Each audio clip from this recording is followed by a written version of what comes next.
Okay, I'm going to continue scrolling down. You notice here that we're ending the PHP code. So at the top, we opened a PHP tag in order to do the commenting, and now we're closing it. So the rest of this is HTML based, and every time we're going to use PHP within this HTML, we're going to add an opening tag and a closing tag.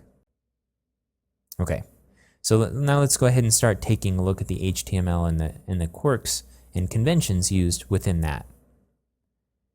In most cases, where we're not dealing with a wrapper div or a wrapper piece of HTML, we're going to indent every time we're working with a nested element. So this div is inside of this div, so we're going to indent it using 2 spaces. Whenever we use logic inside of this HTML, like here for example, we're adding an if statement, we're going to indent it as well.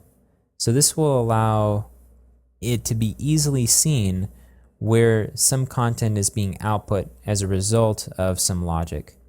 And this continual nesting will just allow us to easily link up the end of a particular section or a particular piece of logic to its beginning.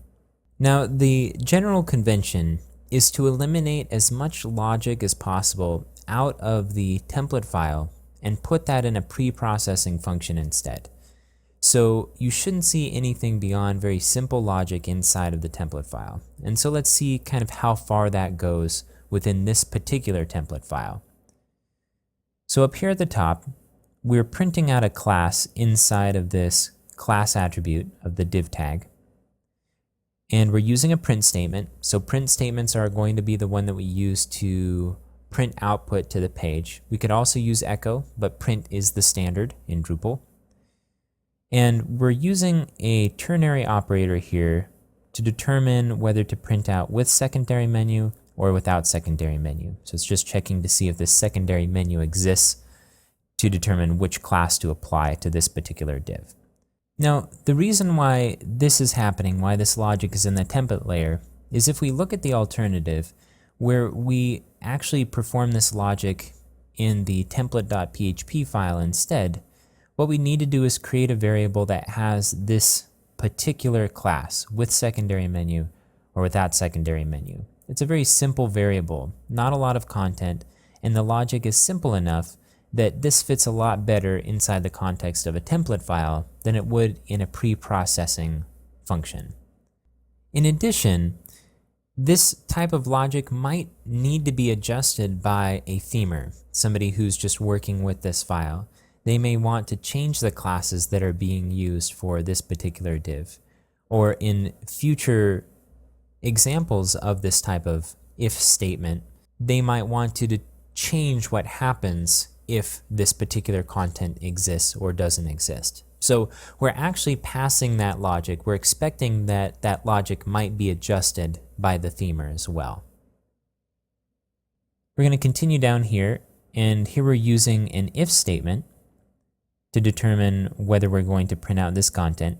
And so this structure is very similar to what we saw up here, except instead of using a ternary operator, because we have very limited output, we're instead using an if statement because the output is a little bit more extensive. Again, we're just testing to see whether there is content inside of this variable logo and outputting this if it is. Notice that we're using a different construction for the if statement here. Instead of using a curly bracket at the end, we're using a colon. And then to mark the ending of this statement, we're using endif and a semicolon. So this just eliminates the brackets, the opening and closing brackets, which can kind of be a confusing syntax for people who aren't used to PHP. Inside of here, we're using PHP to print out this content, so just a simple print statement. But then here we're printing out some text that's going to be part of the user interface, home, right here. And you see we're actually wrapping it in the T function in order to make this content translatable. So the logic here is that even though we're adding a function call inside of our theme layer, which is a complex syntax if you're not familiar with it, what it does is allow the themer to adjust the actual text that's being used in the interface without having to put that function right here, the T function, inside of the pre-processing function. So this is one of the two functions that might commonly be used inside of the template file, the other one being format date, which, while it's even more complex than T, will allow the themer to adjust the structure of the output of a date inside of the template file. Okay, and if we look in here, we see there's just another print statement with the T function as well. Okay, I'm going to move down here. We see a little bit more of a complex if statement here. We're checking to see that two variables are empty or not empty before we display this content here. And this next line is pretty interesting because it's actually using the curly bracket syntax in order to add a class element inside of this div tag. Now, what's going on here is it's adding the class equals element dash invisible if both hide site name and hide site slogan are both set to true. What this means is that in the user interface, these have both been set to not display. However, we still want to display this content to screen readers because the chances are that these are being hidden because an image, for example, contains the logo and possibly the site slogan.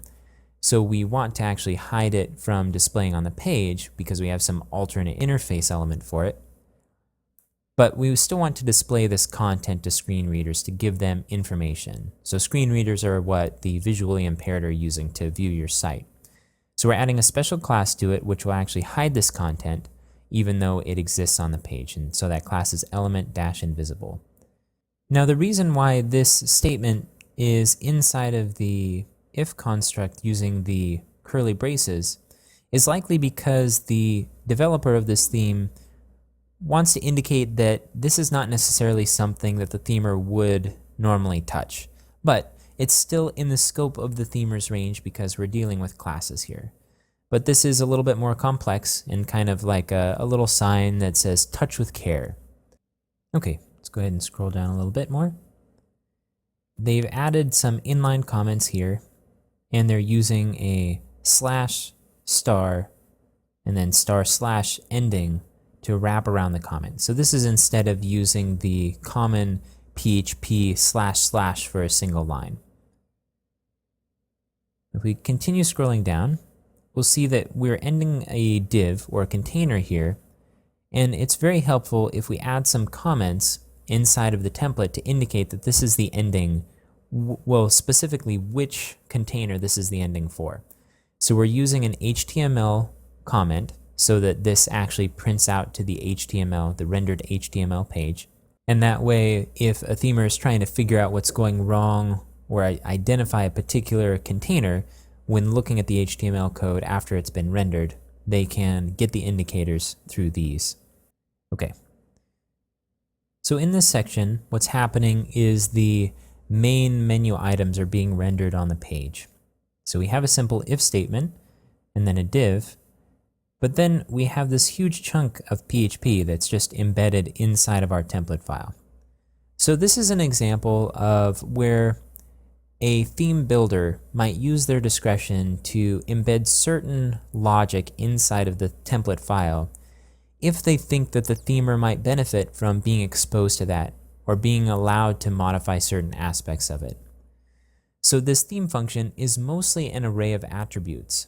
So you see what it's being passed is a set of key value pairs, and we're setting the ID and class of this particular element, and in the heading we're setting the text of it as well as the level and the class.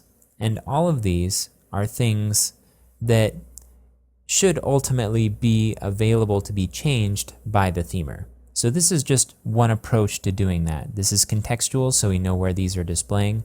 Like for example, we could pull out some of these variables and add them to the top of the template file and separate those out. But here we're embedding it directly in the context in which it's being displayed, which might be a little bit easier to read. One more thing to point out about this file is right here. Here we're printing a variable, but before we print it, we pass it through the render function. The idea here is that sometimes we can pass a full build array into the template file, so that instead of rendering a specific build array as HTML output and just giving that to the themer to work with, instead we can keep the granularity of that build array and allow the themer to print out the entire thing or just parts of it. So for example, this page array here that we're grabbing the header from actually contains a whole slew of information and bits that can be converted into HTML. And here we're pulling out just one part of it in order to render the header. Now this header could also contain sub-elements that get rendered as well. So we might want to render that, or at least give the option to the themer to render those specific elements if they would prefer. Or they can just pass the entire thing to the render function and render it all in one fell swoop.